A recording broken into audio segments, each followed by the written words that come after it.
Millennials, we were born in times where social media, internet, cell phones didn't exist.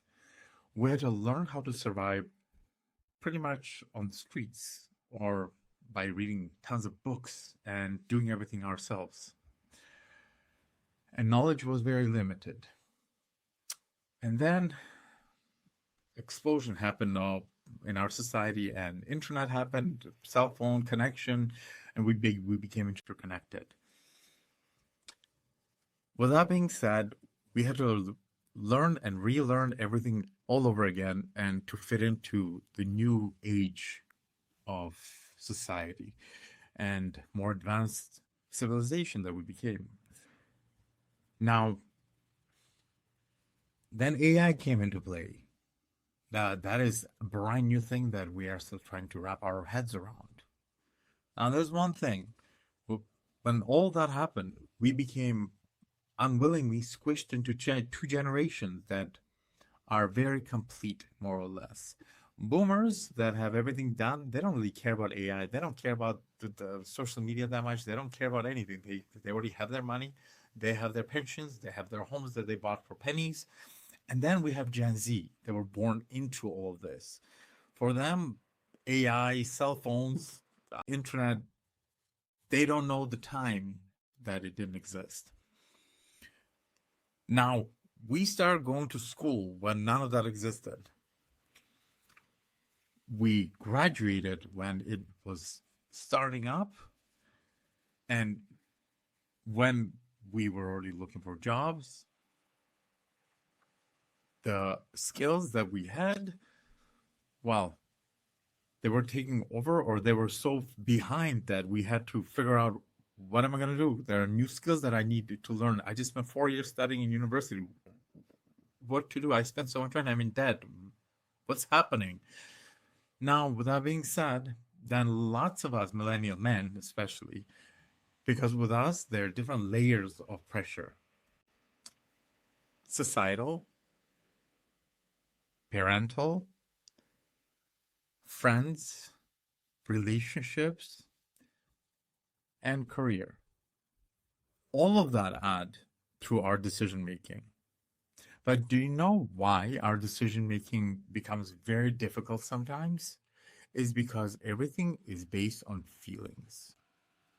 Now, I'm going to give you an example, which I came up myself not a while ago, and it's a good analogy for it.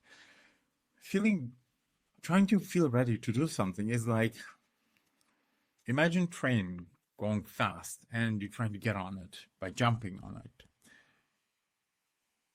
Instead of jumping on it, you're waiting and waiting to feel ready when you jump. The train will pass if you keep thinking about it, and you'll never know what would happen if you actually got on it, or would you get on it, or would you fall? You'd never know.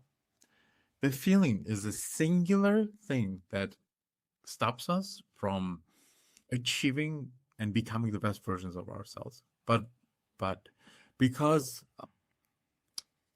of millennial men have gone through so many adaptations, we've fallen into this over over awareness of ourselves, because we kept trying to figure out who we are, what it is that we want, how to reinvent ourselves, enlighten ourselves more, that we've forgotten that who we are at our core. And that causes a lot of emotional overload. And when that happens, we get stuck. Emotions are built on layers of pressure that you are getting from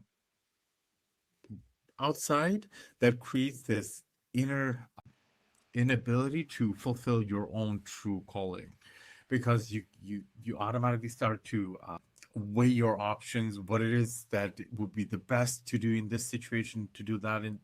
But the truth is, you will never know what it is to that is the best in that situation if you yourself won't have enough experience figuring that out previously or prior to that. And with that being said, I came up with my own thing, and I called it "Do Now, Feel Later," because sometimes I've learned that the most terrifying things that we get in our lives are the most useful and the most beneficial things for us to do. And in order for us to achieve that, sometimes we have to step back, stop, and think, am I not doing this because I feel like I'm scared, or I feel like I'm afraid that I will fail, or I feel that I'm going to embarrass my parents, or I feel like I'm not going to achieve that weight lift, or I'm not going to be able to see my friends because I'm too anxious. Am I doing that because I feel like something, or am I doing it because I just don't want to? Once you realize that a lot of things that you do are based on your emotional state. And that can be the most deteriorating thing for our generation. Now, in order for us to not fall behind, it's not that we need to catch up with anything or anyone. We need to figure out who we are as a generation of millennial men. And millennial men are the generations that have the most strength of them all, because we have the old knowledge, we have the new knowledge, and we carry the knowledge in between. And we just have to learn to adapt all of that all together and use it for our advantage. So my message to you would be the same thing that I tell myself every day when I wake up. If you feel afraid, tell yourself, fear must come after the action has been taken, and you failed. But until then, there's no fear, because it has no place where there's no action.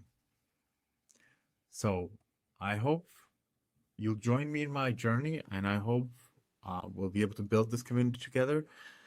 And I think it's important for us to move the needle, becoming successful and best versions of ourselves. So I wish you nothing but the best. And